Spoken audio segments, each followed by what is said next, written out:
Welcome to History Twists. In this episode, friends, I get to put Dr. Weaver on the spot and talk to him about one of his very special projects, a book he's written. I don't know a lot about it, but the book is apparently part science fiction and in some part based on a divergence in history, which is why we're covering this story in History Twists. Dr. Weaver, I'm curious, why did you decide to write a book? I know you have an awful lot of projects going on, and writing a book takes a lot of time and a lot of effort. Well, thanks, Dr. Deneen. By the way, hey, take your best shots. Putting me on the spit and roasting me is okie dokie. So, why did I write a book?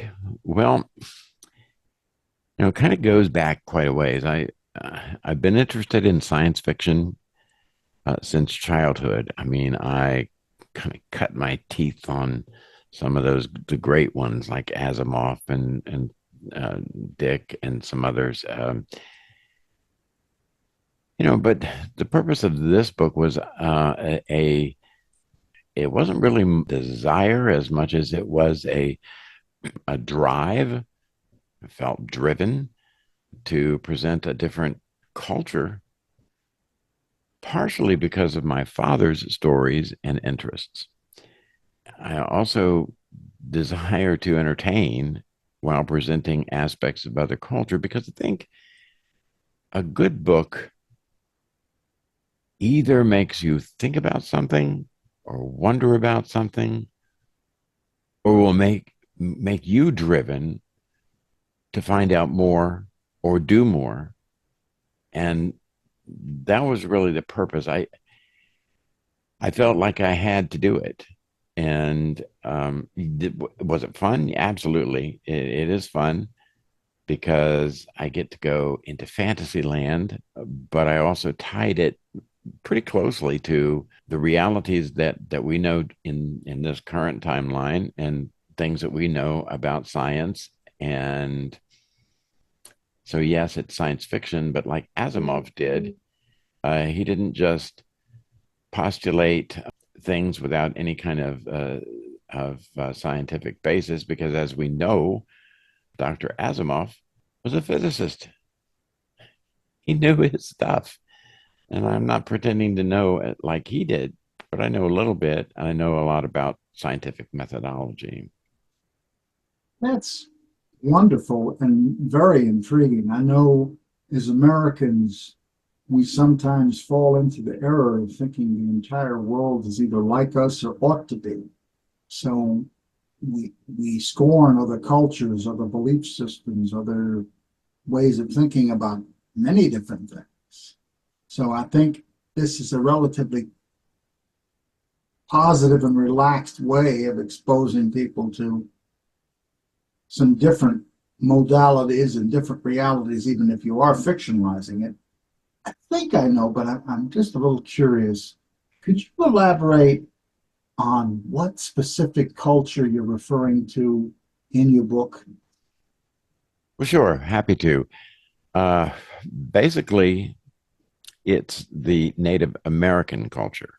What I really did was I started with a very small, actually, probably not that small as I think about it, but a divergence point, which really occurred during the earliest European exploration, desire, invasion, whatever you want to say, to settle the North American continent. Now, this is not a history book, and that divergence point is given as a background to set the rest of it in. My interest in Native American culture dates back to when I was a child.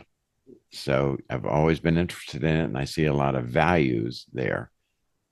So that's what the culture is that I'm referring to. I agree with you. I mean, we either have overly romanticized or stereotyped non-European cultures in many ways, which is very patronizing. And as a people, I think we've lost a lot of the potentiality and abilities of other groups. We want them to think and act and do exactly as we do, or we don't consider them worthy of our freedoms. But not to get overly philosophical here, getting back to the book, what is the divergence point? Starts pretty much with the notion that if Native American tribes had come together with all the tribes making a concerted front, the settlers would not have been able to conquer the continent, especially especially if Native Americans had developed immunity to smallpox. And in this timeline, they do develop some immunity to smallpox, both by being exposed to cowpox, which we know is what the vaccinations are made from. Now, you're going to say, if you're a historian like you are, well, how are you going to get cowpox if you don't have cows? Well, you know, give me a little latitude in terms of the fact that this is fiction, but that could have happened in a number of ways, primarily from the Norse, perhaps, bringing cattle. I think you've earned a little latitude, if I may say so. And that really is a world shattering and world changing point of divergence. It's like if the Holocaust didn't happen.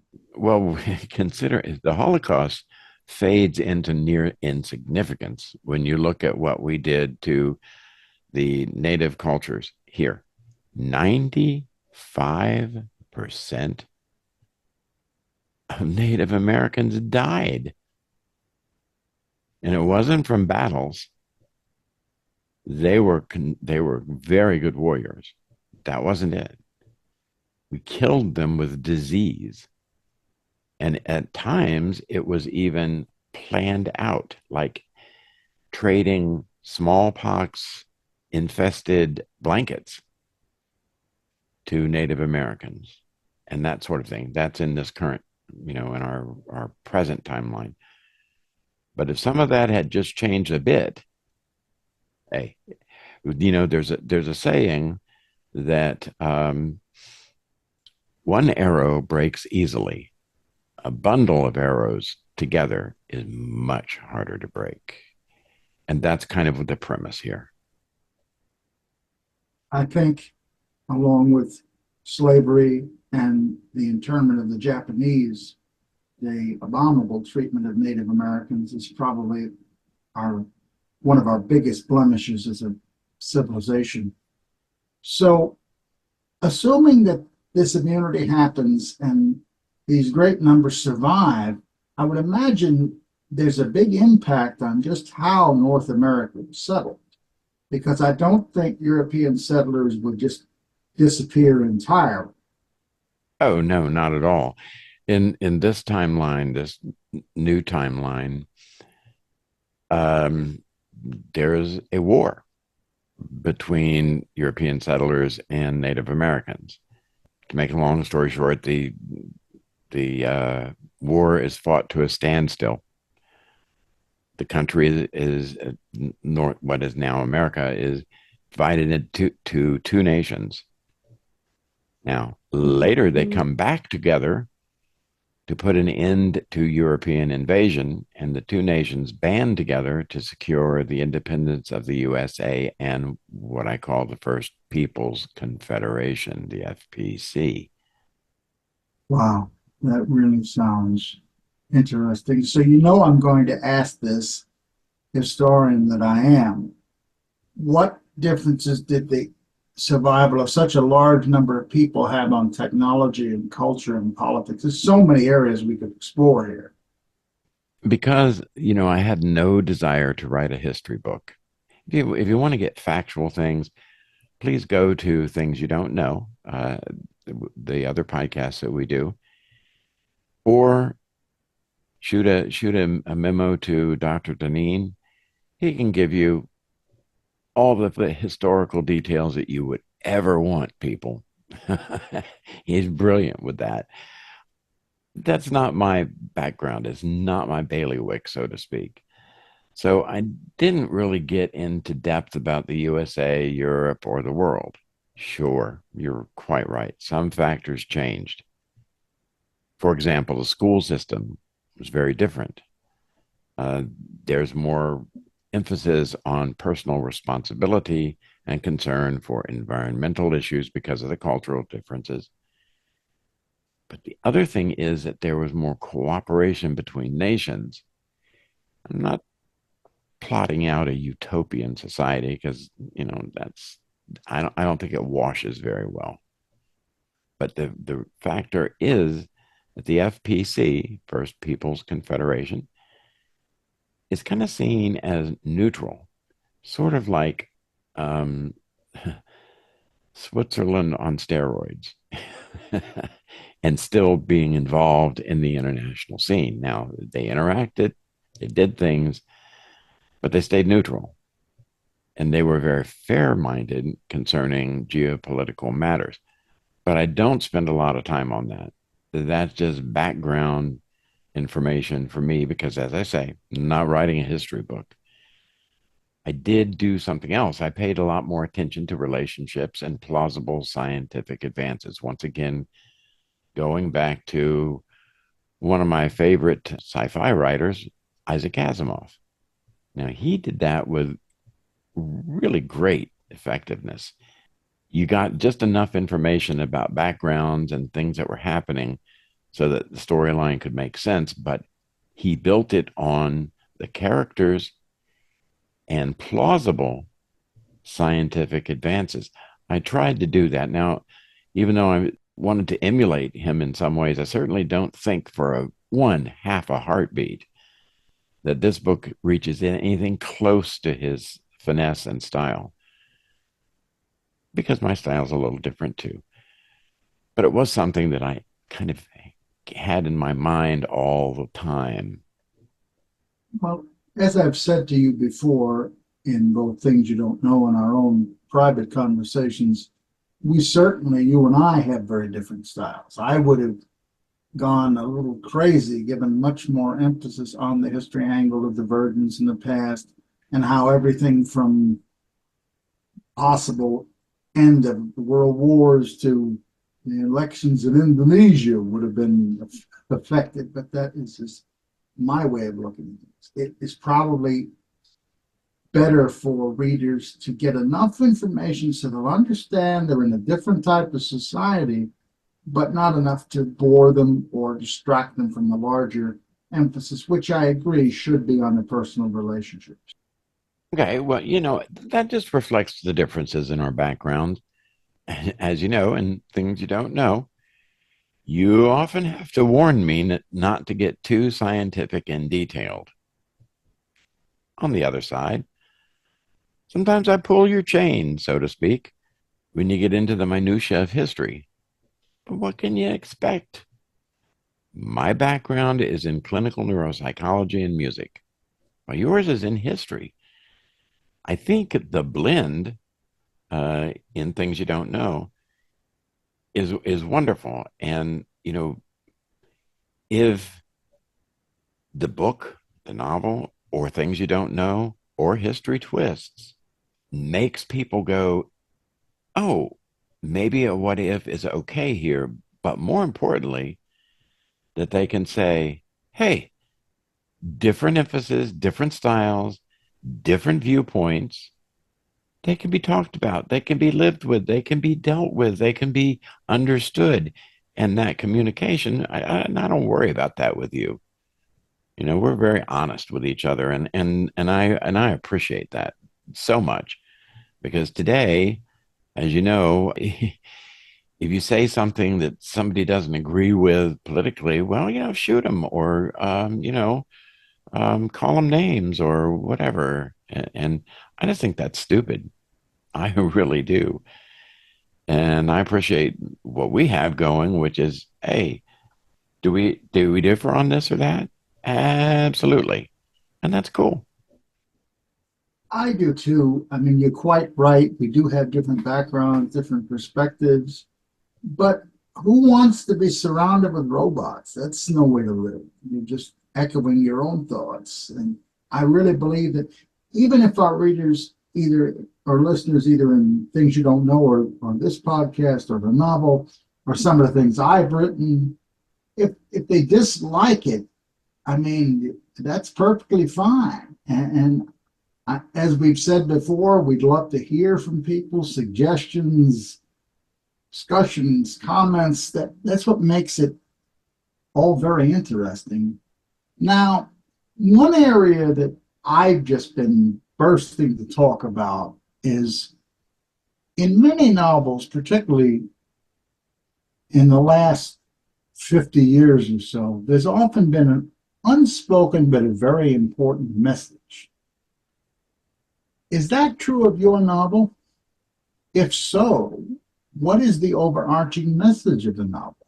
What is the purpose of exposing the readership to this wonderful new world you created?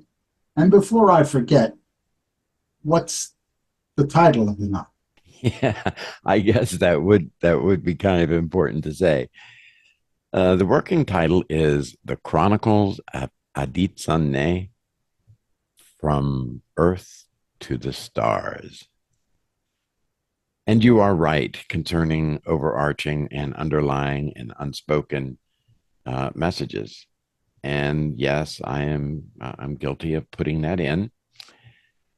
The overarching message to this novel, hidden in the relationships in the novel and the achievements that are mentioned, is kind of, it could be summed up in two words: creativity and inclusion.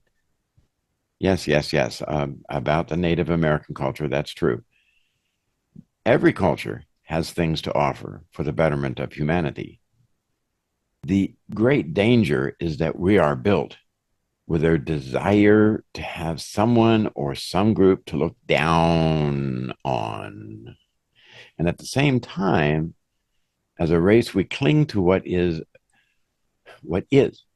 rather than creatively looking for what might be. For example, some of the great life-saving discoveries that we have made as a race, for example, smallpox. From whence comest? Well, they noticed that milkmaids got cowpox, but they didn't get smallpox. And somebody got wise enough to say, well, maybe that has something to do with it. And they came up with a vaccine. And it's still the basis of the vaccine we use today, by the way. Because if you get a smallpox inoculation, you will have a little mark on your arm, usually where they give the injection. And it's a little cowpox. Mine is almost faded now. It's been so long. But, it's there. Penicillin's another example. Everyone knows, or they think they know. They say, well, it's about mold on bread. Well, okay. The real deal on that is prison guards who were keeping these people in the most squalid of conditions. They were getting sick and dying from various infections, but the prisoners that they were guarding lived. And somebody decided to check it out. There's something else going on here. And one of the things they found out was, hey, they get moldy bread, we get fresh bread. And somehow, bang, and a whole new world opens up.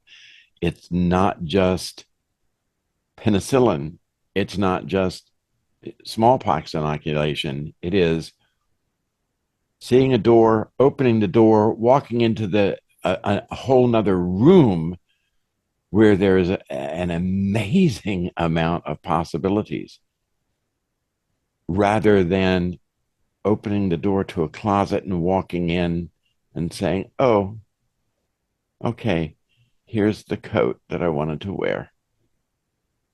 Well, how boring, how dull, and how stultifying. Walk into the room and look around, and you see this amazing thing. And that's what I meant by creativity and inclusion. It's not accepting everything another culture says or accepting everything as just glorious and wonderful about any one culture.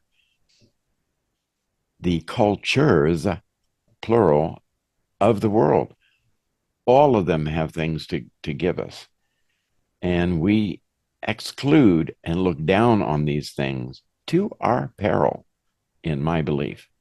Yeah, I am celebrating a few of the aspects of Native American culture, values, and religion, and how they might have had a great impact on the whole of humanity. But at the same time, those things are slipped in sideways as part of dealing with relationships that happened. That is both very clever and very effective. I know that in my own doctoral research, I've explored many different cultures in Asia and Africa, and also some Native Americans in some of the Revolutionary and Civil War things that I've looked at. So I share your enthusiasm for learning about different groups. Now, you asked me to put you on the spot a little, so I'm going to do that now. I know it really isn't fair, or people might not read if they get all the information that the novel has given away too fast, but I think it would help if you just gave a little hint of the storyline. It could be shared with our listeners. Sure, no problem. The story starts with looking at a very young boy.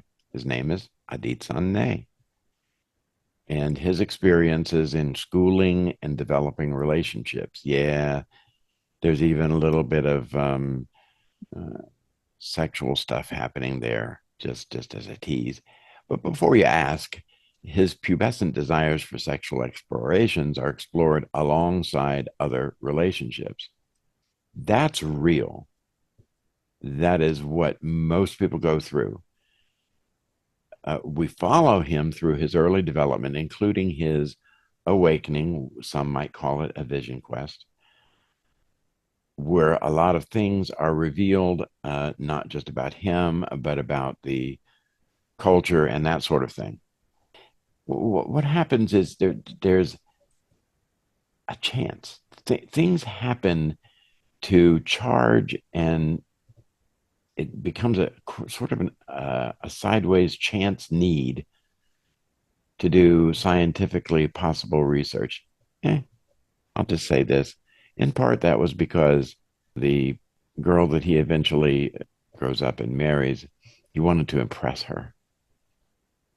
And the other girl that he marries too, he wanted to impress her. So he needed to become somewhat scientifically minded, or at least understand how it works.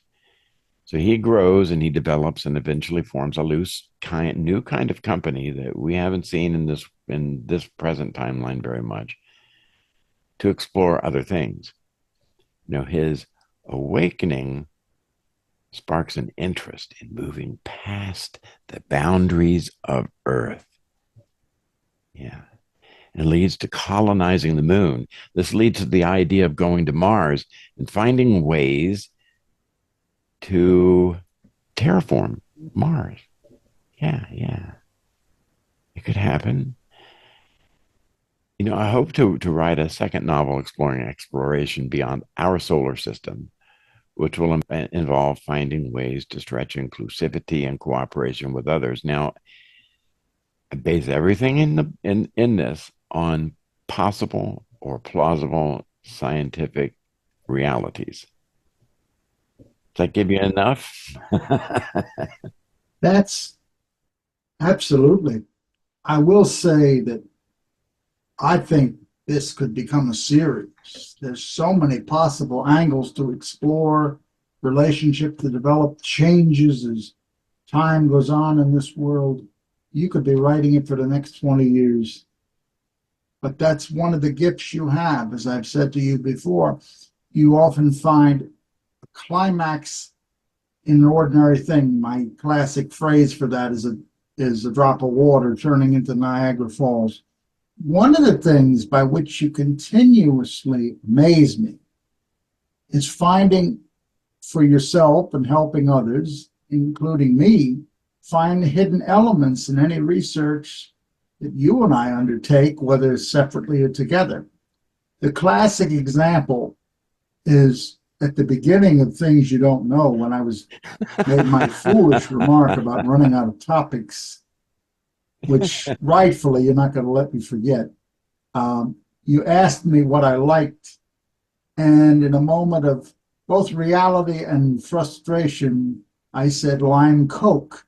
So you transform this off the cuff remark I made for Things You Don't Know about enjoying an obscure brand of Coca Cola into an in depth discussion about Pepsi having one of the world's largest navies, and a larger discussion in a podcast about soft drinks' impact on relationships between the United States and the then Soviet Union during and after World War II. And in your novel, you have brilliantly demonstrated the framework of both a better world, not a utopia, but I would say in some ways a better world, and the lessons it can bring to our current reality. He's not writing this in a vacuum, folks. There are real, practical, exciting things that can be explored in this. So I really think it will be something, and I encourage all of you to take a look at it when it comes out. I guess what you were describing is what I was trying to say in my own, perhaps too verbose way. When you said lime Coke, I saw a door to another room, not a door to walk into the closet. And when you opened that door and you stood in that room, this mythological idea room, bam, all of a sudden, all these other things came to light. That I think is, great. Now, yeah, okay. I may have said, this is the door. Let's walk through this door to this room. But I didn't see all those things just by myself. You looked with your spirit, your mind, and saw the room too. And so that's why I really do like that Things You Don't Know podcast that we did on that because of that. Yeah, it's one of my favorites. But I think your image of a door that can be opened, walk through and explored is a very apt analogy. But looking at this world you've created, achieving a goal of colonizing the moon, that'll require a great deal of international effort, which I think will reduce, assuming they're ever there in the first place, some of the tensions that our own society has had to deal with for many years. Just on a personal note, as a wheelchair user with cerebral palsy with an exceptionality, I have a little fantasy. It's not very realistic, but if I were ever able to be on the moon, it would be a lot of liberation and freedom to be able to move freely without gravity, sort of a larger version of what I get when I swim. I don't swim laps, but I'm able to stand up and walk and stretch my body in a way that I can't on this gravity-bound Earth here. But I think the world that you're creating has a lot to tell our world, as I've said. And as a Native American, Aditsane would have experienced a society whose primary goal was to live in harmony with nature, to explore, not to control or exploit for resources the natural world.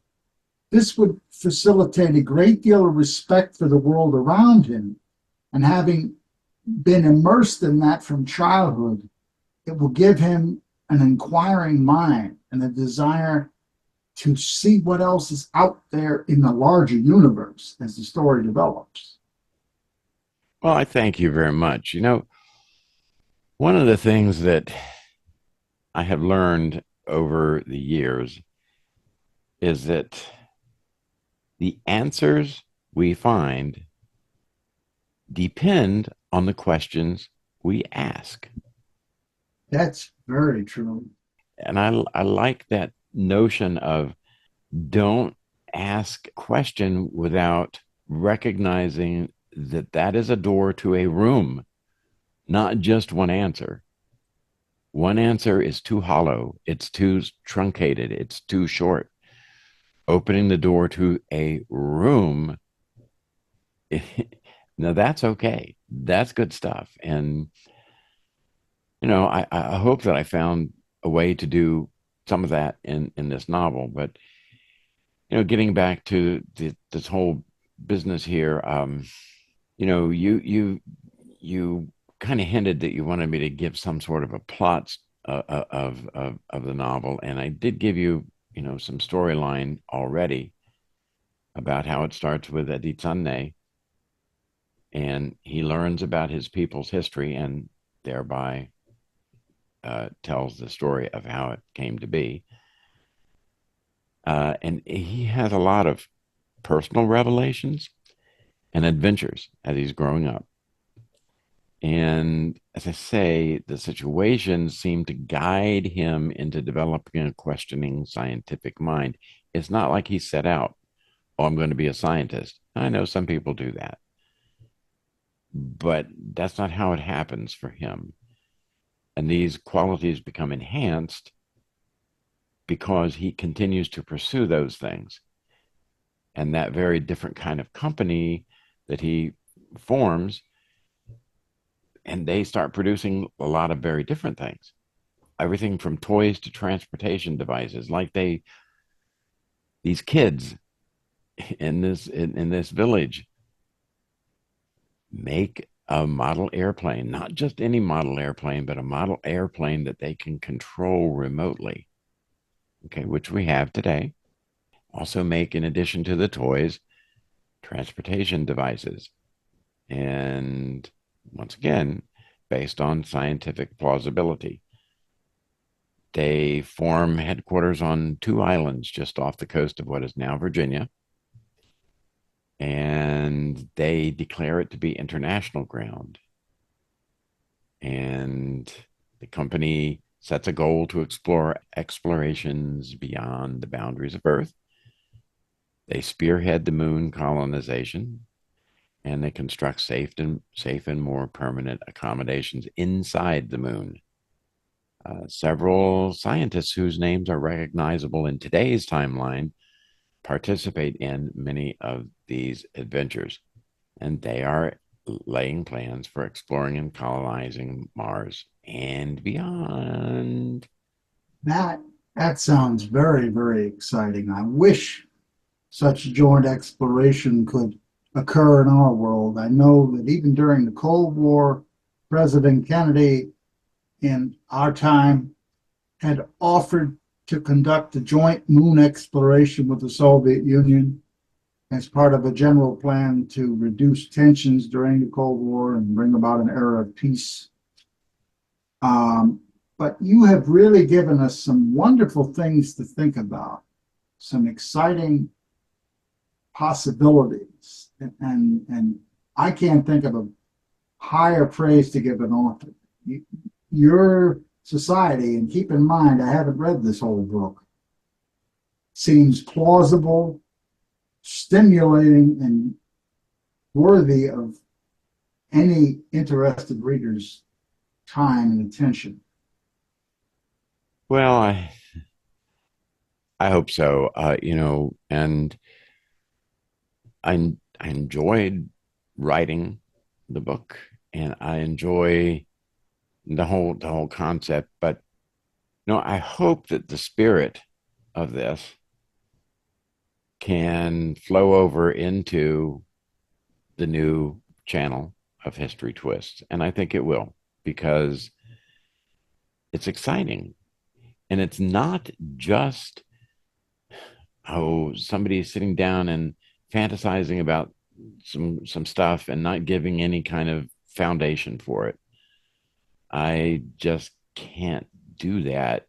I guess that's part of my personality, and it's kind of interesting in that way. So I want to just say, I hope people will tune into History Twists. We're going to do more things, not just another interview with me about my silly book. But there's so many things. It's exciting. It's exciting.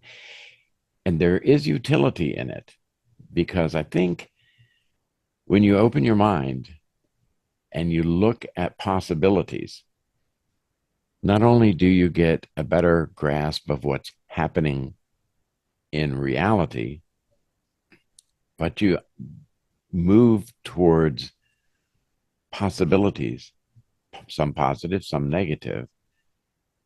And you can choose as a race, as a humanity, as a culture, you can choose positive, negative, one or the other. And when you choose wisely, wonderful things happen. Wonderful things happen.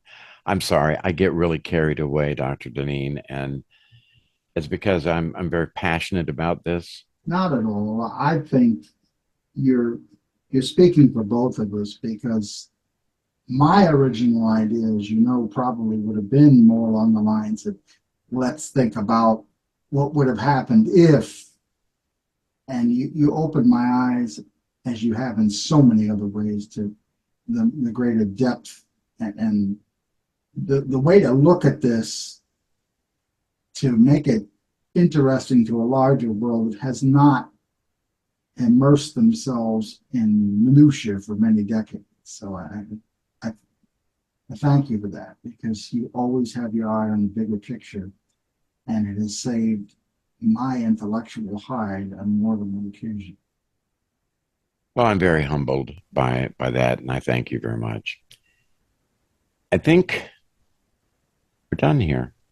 We look forward to many other episodes of History Twists here, and I think it will be its style is a little different than things you don't know, but it gives us a chance to explore and bounce ideas off each other and off of you as our audience.